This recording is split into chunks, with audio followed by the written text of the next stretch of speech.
herself and she stepped into her power, and now she's helping others with some of the struggles that she's gone through. So, without further ado, Julie and Rose, please come up.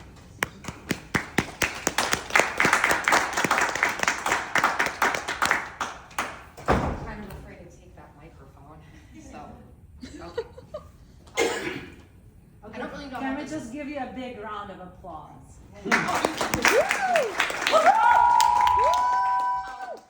Real quickly, I put together an ebook that has samples of my writing. If you scan this QR code, you can download the free copy of Can Someone Take the Microphone from Her? I put a lot of time and effort into it, so if you could please scan the QR code, you would make me so happy. Okay, now I'm gonna start. If my mental health records were published on my dating app profiles, literally every eligible bachelor would swipe left. With over 2 decades of dealing with mental health obstacles, I'm literally what they call a walking red flag. My mental health adventure started in high school when I was 16. I wasn't homecoming queen, the valedictorian, and I was definitely far from resembling anything close to an athlete. However, I really wanted to be the best at something. It just really ate at me. By junior year, I was convinced I needed a thigh gap. You know, when you stand, there's like the little space between your thighs. Okay, so the prettiest and hottest girls had a thigh gap. And like, God damn it, I wanted a thigh gap because then my life would be perfect. I even hopped on the low-carb diet train to lose a few pounds, honestly, from my perfectly healthy 6-size frame. I finally found something I was the best at. By the spring of my senior year of high school in 2005, so that's how old I am, I was so good at losing weight that I even developed full-blown anorexia. Forget Miss America, I won the ultimate pageant. I was Miss Anorexia. Oh, thank you. Oh, sorry. I want to mention, by the way, that after all that hard work, I still didn't get a thigh gap. I was crowned Miss Anorexia when my psychiatrist committed me to an eating disorder clinic near Philadelphia. It's called Belmont. For a visual, it really doesn't resemble anything like the luxury facilities that you see advertised in Malibu or South Florida. It's very sterile. So when I stayed there, on someone's advice, I kept a diary. On the first page of the diary, I wrote the title, which is right here. Here is my crown. I actually found that diary in a closet at my parents' house literally 2 years ago. I thought it just disappeared into the abyss. So I've decided that I'm gonna publish this diary. And like I said, when you scan the QR code, you're gonna get to read an excerpt of Here's My Crown. After my 30 days at the spa, which is what my dad refers to my time in a psych hospital, there was a switch. Within weeks of going back to my parents' house, I could not stop eating for a decade. I had the fun of struggling with binge eating. Guys, forget Louis Vuitton bags. If you want to talk expensive, have a binge eating disorder, okay? It's expensive. So, along with that fun journey of shoveling boxes of cereal into my mouth at 2 a.m. consistently and punishing myself the next day by exercising for, 27 hours, maybe we can work out together. Just kidding, I wouldn't keep up. The fun continued, and I was diagnosed with bipolar disorder at age 26. Sorry, it's a long resume, guys, so I'm gonna go as quick as I can. I know it's very late and we're all tired. So that's the one where you drive yourself crazy and everyone around you utterly insane because you're manic for a week and you're doing all the crazy things and then you just crash into the underworld of depression and no one wants to deal with you. So I'm not really prone to the manic episodes, but these depressive episodes, they just love to spring on me out of nowhere. They're honestly as fun as eating a pile of sharp rocks. And by the way, I did get a diagnosis for ADHD at 36. That's probably not very surprising. So of course this is all sprinkled with the annual question my family never neglects to ask on Thanksgiving. When are you bringing a boyfriend here? Who has time to date me? Okay. So countless clinicians have attempted to get to the why behind all these mental health issues as if that would provide answers. Was I neglected as a child? Was I abused? Did I experience a horrendous trauma or loss?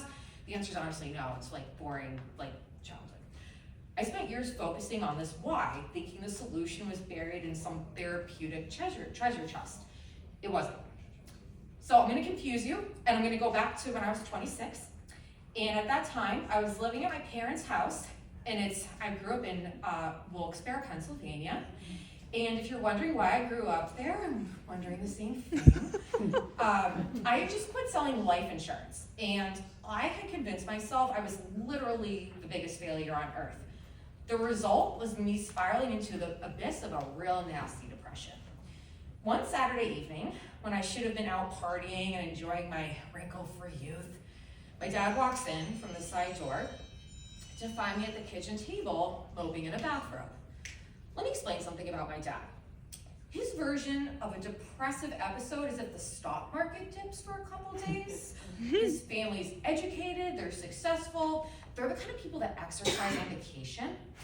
No one is popping antidepressants because they can't get out of bed in the morning or because they can't stop sobbing uncontrollably. So keep this in mind. My dad comes up to me, he pulls out his iPhone 2, because it's 2013 or whatever, and he says, "Do you know who Gilda Radner is?" I looked at him, I said, "Ew, who has the name Gilda?" And he ignores me. He says, "Let me show you something." And he begins to play, I don't know how to do this, so there's a picture of Gilda, but we're not gonna see her. And he begins to play a skit from a 1978 episode from Saturday Night Live, which is where she was famous. And, what?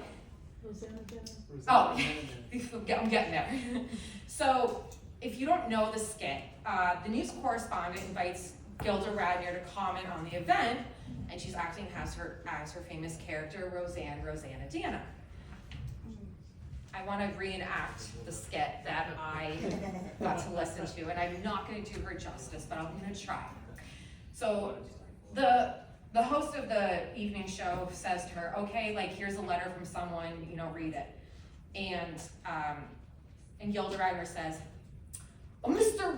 Richard Feder from Fort Lee, New Jersey writes in and says, 'Dear Rosanna Dana, last Thursday I quit smoking.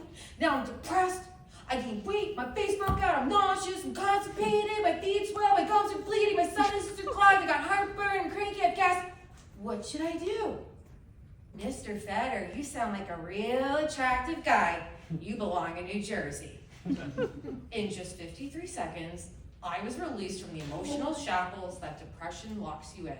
The relief I experienced was completely unparalleled to any psych med, therapy session, no offense to anyone in here, breathwork. That was the first time humor was strategically used to make me stop sobbing. Thanks, Dad. However, I'm a slow learner. It wasn't until a decade later it would click that each time I felt like garbage, laughter would make me feel better. Next example, in the fall of 2022, I had one of the best days of my life.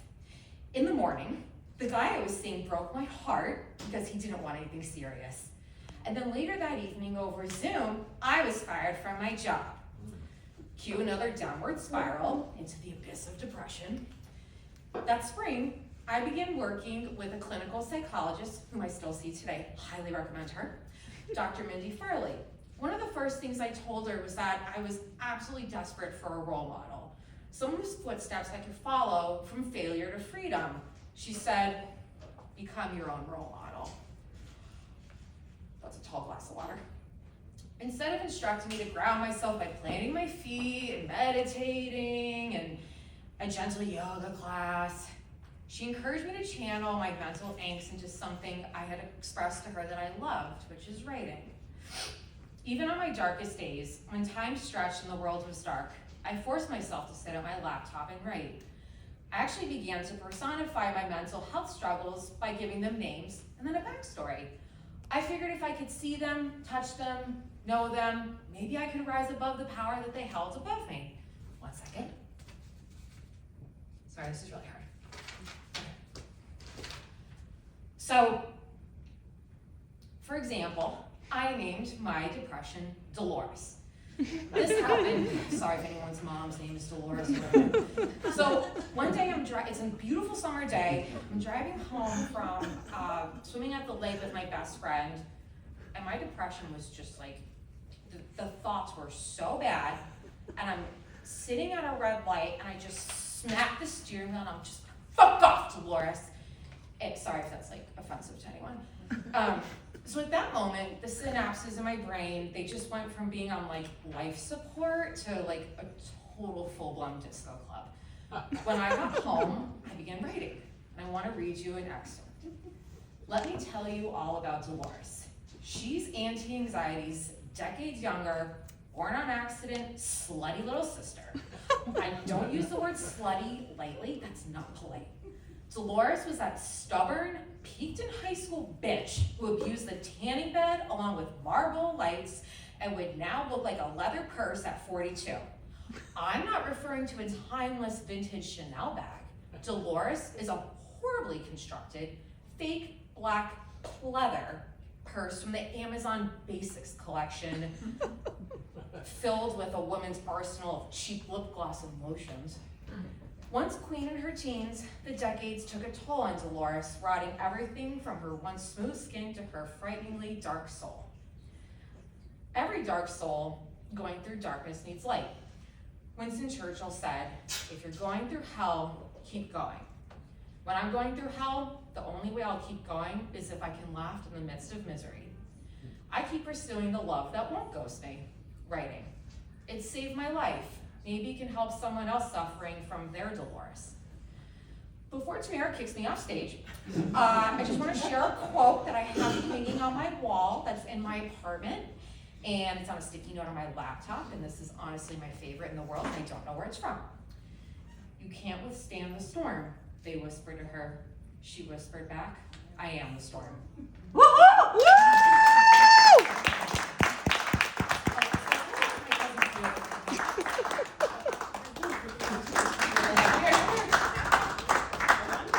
Okay, amazing. Thank you. All right, Jill, you were fantastic.